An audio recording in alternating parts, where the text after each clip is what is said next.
Welcome to American Dream Mansions, the channel where we explore not just the marvels of architecture and luxury living but also dive into some of the most historic and fascinating technological creations of the modern age.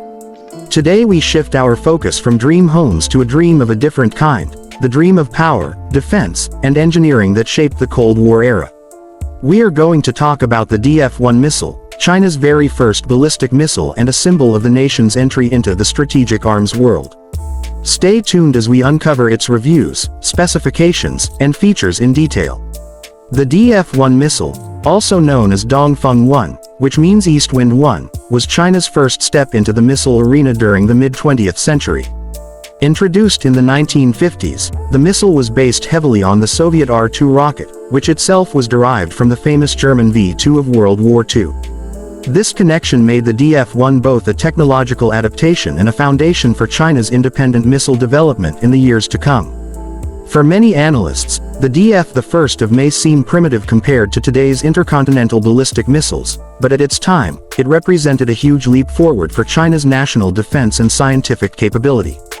When we review the DF-1 missile, we must remember that it was not intended to be the ultimate strategic weapon but rather a platform for learning, testing, and proving that China could build and operate medium-range ballistic missiles on its own. The missile had a range of approximately 550 kilometers, which made it capable of striking regional targets within East Asia. This relatively limited range meant that the DF-1 was more of a regional deterrent than a global one, but it still carried enormous symbolic and practical significance. In terms of specifications, the DF-1 had a length of about 17 meters and a diameter of 1.65 meters. It used a single-stage liquid fuel propulsion system, which was a direct carryover from its Soviet predecessor. The fueling process was time-consuming and required careful handling of nitric acid and kerosene, which made rapid deployment difficult. However, for the 1950s, this was standard practice, and it gave Chinese engineers valuable experience with rocket technology. The missile weighed roughly 20 tons at launch and was capable of delivering a payload of up to 1350 kilograms, enough to carry a conventional or potentially nuclear warhead in later adaptations. One of the most important features of the DF-1 missile was its guidance system.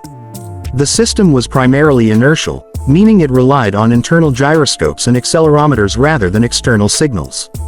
This gave the missile a certain level of independence from radio jamming or outside interference, though it also limited its accuracy. The circular error probable, which measures how close the missile could strike to its intended target, was several kilometers. For strategic purposes in the 1950s, this was acceptable, since the goal was more deterrence than pinpoint precision. Operationally, the DF-1 was deployed in limited numbers, and its lifespan in active service was relatively short.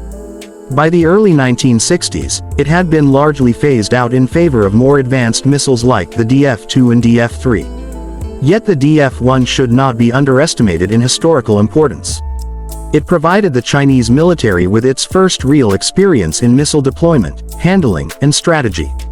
It also gave engineers the foundation for creating indigenous designs, moving away from reliance on Soviet technology after the Sino-Soviet split. From a reviewer's perspective, the DF-1 missile was not a perfect system, but it was a functional and practical tool for its era. Its strengths lay in simplicity, adaptability from proven designs, and its ability to deliver a significant payload over regional distances. Its weaknesses were its limited range, long fueling time, and relatively poor accuracy compared to modern standards. Still, those weaknesses must be understood within the context of its time, where even having a ballistic missile capability was a major achievement for any nation. As for features, one must highlight its educational and developmental value. The DF-1 was less about battlefield dominance and more about technological progress. Every test launch, every fueling operation, and every deployment exercise added to the knowledge of Chinese scientists and military planners. Without the DF-1, there could have been no DF-4, DF-5, or the modern intercontinental ballistic missiles that today form a critical part of China's strategic deterrent. Looking back, the DF-1 is both a missile and a milestone. It marked the beginning of China's long journey into space and missile technology. In fact, the same knowledge gained from developing the DF-1 contributed to the eventual success of China's space program, since rocket science for defense and space often share the same roots.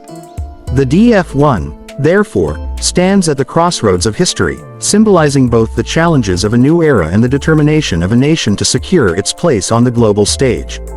So, whether you are a history enthusiast, a technology lover, or someone fascinated by the stories of how nations build their capabilities, the DF-1 missile remains an incredible case study. It was not just a piece of military hardware but a stepping stone to greater ambitions and a representation of resilience and innovation. Thank you for watching this deep review of the DF-1 missile. This is American Dream Mansions, where we bring you not only luxury estates but also the great milestones of human achievement. Do not forget to hit that subscribe button so you never miss our next exploration into history, technology, and dreams made real.